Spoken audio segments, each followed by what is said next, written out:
Assalamu alaikum. Now we will discuss the topic of femoral sheath.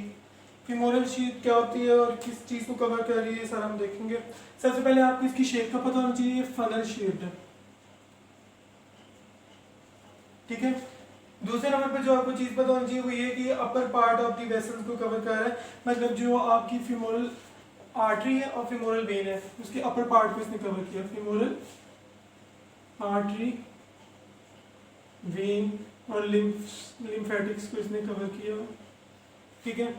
और जो तीसरे number पर आपको बात पता होनी चाहिए कि फीमोरल नर्व इसमें एंटर नहीं होती।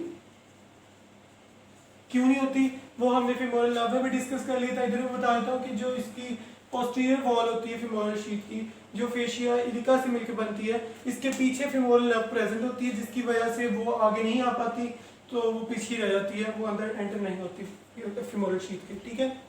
अब हम देखते हैं इसका स्ट्रक्चर फीमोरल शीथ का। ओके, अब हम देखते हैं कि फीमोरल शीथ का स्ट्रक्चर क्या है। सबसे पहले याद रखना है कि ये वाली साइड जो है वो लेटरल है और ये मीडियल है, ठीक है। तो आपने याद रखना है कि जो इसकी लेटरल वाली साइड है उसका आपने इसको 3 कंपार्टमेंट्स में डिवाइड कर देना है, ठीक है। 3 कंपार्टमेंट्स में डिवाइड कर दिया।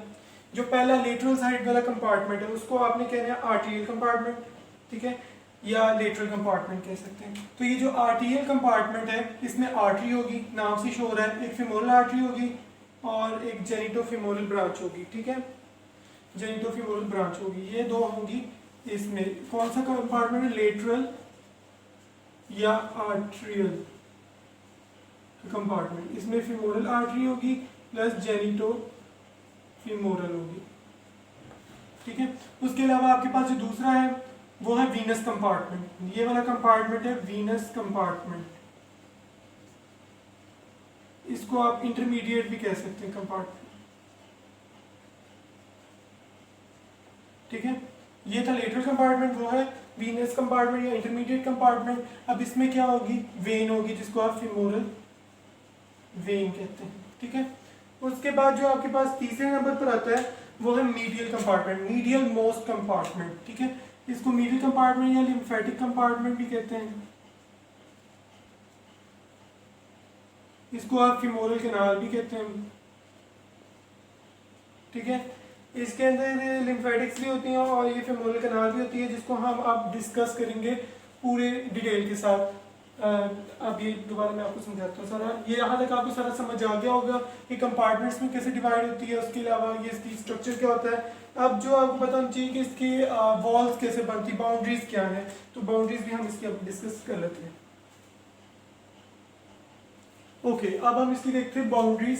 सबसे पहली बाउंड्री है एंटीरियर और पोस्टीरियर बाउंड्री। याद रखिएगा कि एब्डोमेन से जो है वो दो फेशिया आ रहे होते हैं, एक होता है फेशिया ट्रांसफिलेरिस और एक होता है फेशिया इलिका।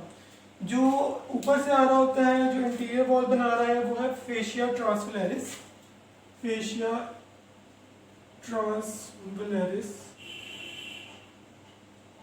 जिसने जो ट्रांसवर्सस एब्डोमिनस को जो है वो मसल को सप्लाई किया है उसके ऊपर प्रेजेंट होता है। और जो दूसरा पोस्टीरियर वाला है फेशिया इलिका, जो फेशिया जो इलिक मसल के रिलेटेड है, ठीक है, जिसने पोस्टीरियर बाउंड्री बनानी है। अब आपको समझ आ गया कि जो पोस्टीरियर वॉल है वो किसने बनानी है, फेशिया इलिका ने। एंटीरियर वॉल किसने बनानी है, फेशिया ट्रांसफिलेरिस ने बनानी है। और ये कहाँ से आ रही है, एब्डोमेन से आ रहे हैं। एब्डोमेन की फेशिया जो आगे कंटिन्यू होकर नीचे तक आ रहे हैं। इसी वजह से जो फेशिया इलिका है इसके पीछे क्या होती है, फीमोरल वेन पड़ी होती है, नर्व पड़ी होती है, जो आगे नहीं आ पाती, ठीक है।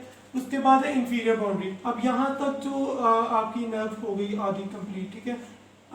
तो वो कहते हैं कि ये जो वेसल्स हैं आपकी, ये तो बाहर है, बाकी वाला इससे थोड़े से इसे कोई कवर कर रहा है, सिर्फ 2 या 3 सेंटीमीटर जो ऊपर वाला कवर करेगा, बाकी तो नीचे वाला कवर नहीं है। तो वो कहते हैं ये एंड हो जाता है जाके नीचे जो कनेक्टिव टिश्यू पड़ा हुआ जिन्होंने वेसल्स को कवर किया हुआ है उसके ऊपर जाके खत्म हो जाता है, कनेक्टिव टिश्यू है ऑफ वेसल्स। उसके बाद आ जाए लेटरल बाउंड्री पे। लेटरल बाउंड्री हमने कहा इसकी जो है वो आपने याद रखनी वर्टिकल है, वर्टिकल आ रही है, ठीक है। लेटरल बाउंड्री वर्टिकल है और जो मीडियल बाउंड्री है वो ऑब्लीक है। डायग्राम से ही पता लग रही है ऑब्लीक है और ये लेटरली डाउनवर्ड डायरेक्टेड है, लेटरली डायरेक्टेड। ये देखिए लेटरल साइड पे जा रही है, ठीक है। तो लेटरली डाउनवर्ड डायरेक्टेड है, डाउनवर्ड हो गई आपकी बाउंड्रीज भी कंप्लीट। एंटीरियरली फेशिया ट्रांसफेरेंस है, पोस्टीरियरली फेशिया एलिका है, inferiorly connective tissue of vessels है और लेटरली वर्टिकल है ये इसकी बाउंड्री, और मीडियली जो है ये ऑब्लिक और लेटरली डाउनवर्ड डायरेक्टेड है और इनकी कोई स्पेशल नेम नहीं है। ठीक है, तो आपकी ये सारी फीमोरल शीथ कंप्लीट होगी। अब हम डिस्कस करेंगे फीमोरल कैनाल जो कि medial compartment of femoral sheath है, इसको अब हम डिस्कस करते हैं। ओके, अब हम डिस्कस करते हैं फीमोरल कैनाल को। मैंने यहाँ बना भी दी फीमोरल कैनाल। तो ये मीडियल मोस्ट कंपार्टमेंट होता है। ठीक है, मीडियल मोस्ट कंपार्टमेंट है फीमोरल शीथ का। तो medial compartment of femoral sheath. अब आते हैं साइज की तरफ। इसका साइज आपने याद रखना है कि ये बेस जो है वो बहुत ब्रॉड होता है और जो इसकी जो एपेक्स है उस पर ये बहुत नैरो हो जाता है। तो बेस इसकी 1.5 सेंटीमीटर ब्रॉड है एंड बेस, और 1.5 सेंटीमीटर ये लॉन्ग भी होता है, लंबा भी होता है। ठीक है, उसके बाद शेप आपको पता होनी चाहिए उसकी। हमने जो फीमोरल शीथ है उसकी फनल शेप का आता है, इसकी कॉनिकल शेप है। ठीक है, कॉनिकल शेप। अब हम इसकी बेस को, जो ये बेस है इस पर ये रिंग पड़ा हुआ है, इसको आप क्या कहेंगे? फीमोरल रिंग कहेंगे। अब हम फीमोरल रिंग को डिस्कस करते हैं। इसकी बाउंड्रीज बहुत इंपॉर्टेंट है, पेपर में पूछ भी ली जाती है कभी कभी। आपको पता होना चाहिए एंटीरियर इसकी बाउंड्री क्या है। उसके अलावा आपको पता होना चाहिए इसकी पोस्टीरियर साइड पे क्या पड़ा हुआ है, मीडियली, लेटरली। सबसे पहले पता होना चाहिए एंटीरियरली इसके क्या है। एंटीरियरली इसके ऊपर से जो है वो क्या गुजरता है? इंग्वाइनल लिगामेंट जाता है। ठीक है, इंग्वाइनल लिगामेंट गुजरता है इसे। तो आपने याद रखना है कि इंग्वाइनल लिगामेंट आता है।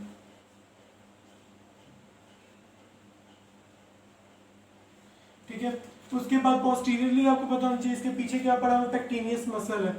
क्योंकि हमने ये फीमोरल ट्रायंगल में भी डिस्कस किया था कि उसका भी कंटेंट होता है। तो वो फीमोरल जो फीमोरल ट्रायंगल थी वो पेक्टिनियस के ऊपर थी और कुछ मसल्स थे उनके ऊपर थी।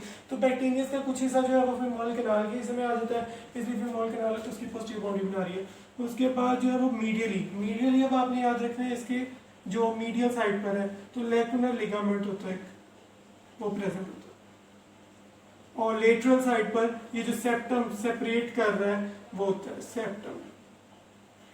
अब हम डिस्कस करते हैं कुछ इंपॉर्टेंट टर्म्स जो इसके रिलेटेड है कि जो फीमोरल रिंग है उसकी बाउंड्रीज वगैरह के बारे में हम डिस्कस करते हैं। पहले आपको पता होना चाहिए कंटेंट्स, कि अब ये जो फीमोरल कैनाल है इसके कंटेंट्स कौन कौन से हैं, इसमें क्या क्या चीज़ें पड़ी हुई हैं। तो आपने याद रखनी है कि सबसे पहले तो लिम्फेटिक्स पड़ी हुई हैं। दूसरे नंबर पर आपने याद रखना है कि एक होता है लिम्फ नोड जिसको आप कहते हैं क्लोक्वेट का। ठीक है,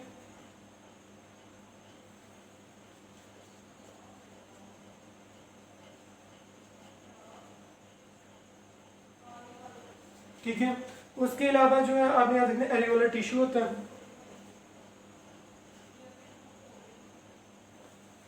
ठीक है, और याद रखिएगा कि ये सारी जो ये क्लोक्वेट वाला लिम्फ नोड था इसने किसको सप्लाई करना होता है? जेनिटल ऑर्गन्स को। ये इसका फंक्शन भी आपको आना चाहिए, जेनिटल ऑर्गन्स को सप्लाई करता है। अब हम इसके डिस्कस कर लेते हैं कुछ इंपॉर्टेंट टर्म्स जो इस फीमोरल कैनाल के रिलेटेड है। ओके, अब हम देखते हैं कि इस फीमोरल रिंग के ऊपर क्या क्या प्रेजेंट है। अब फीमोरल रिंग को क्लोज किया, हम मैंने आपको ये पूरी डायग्राम मीडियल कंपार्टमेंट की शो की है जिसमें फीमोरल रिंग शो किया है, फीमोरल कैनाल शो की है पूरी। तो आपने याद रखना है ये जो फीमोरल रिंग है इसको सरफेस को कवर किसने किया होता है, इसको क्लोज कौन कर रहा होता है? एक एक्स्ट्रा पेरिटोनियल कनेक्टिव टिश्यू होता है जिसको वो जो है क्लोज कर रहा होता है, इसको आप कहते हैं फीमोरल सेप्टम। फीमोरल सेप्टम क्या कर रहा होता है? ये क्लोज कर रहा होता है टिश्यू ये फीमोरल रिंग को। ठीक है, उसके अलावा आपके पास जो आता है दूसरे नंबर पर वो है फीमोरल फोसा। ये पेराइटल पेरिटोनियम होती है जो सेप्टम को कवर करके रखती है। ये जो आपका सेप्टम है ये पेराइटल पेरिटोनियम होती है जो फीमोरल रिंग को कवर करके रखती है। मतलब कि उसके इर्द गिर्द ये जो फीमोरल सेप्टम था ना, फीमोरल सेप्टम उसको कवर अप किसने किया हुआ है? वो आपकी होती है फीमोरल फोसा। समझ आ गई है? आपके फिमोरल रिंग है, फिमोरल रिंग को कवर किया हुआ फिमोरल सेप्टम ने, फिमोरल सेप्टम को कवर किया हुआ फिमोरल फोसा ने। ठीक है, तो ये आपकी ये तीनों चीज़ें जो है वो कंप्लीट हो गई हैं। ठीक हो गया। इसमें बस इतना ही था जो आपने बताना था। ठीक है, ये हमारा फिमोरल कैनाल कंप्लीट हो गया। इसमें हमने इसकी शेप देखी, इसके कंटेंट्स देखे, इसकी बाउंड्रीज देखी, उसके अलावा इसकी हमने बेस को अच्छी तरीके से डिस्कस किया, फिमोरल सेप्टम, फिमोरल फोसा, इसके कंटेंट्स देखे। उसके अलावा हमने देखा ये कौन से कंपार्टमेंट प्रेजेंट होते हैं। होप्सो आपको फिमोरल कैनाल, फिमोरल शीट्स वगैरह की समझ आ गई होगी। अब हम बाकी जो टॉपिक्स हैं वो हम अपने नेक्स्ट लेक्चर में डिस्कस करेंगे। Thank you.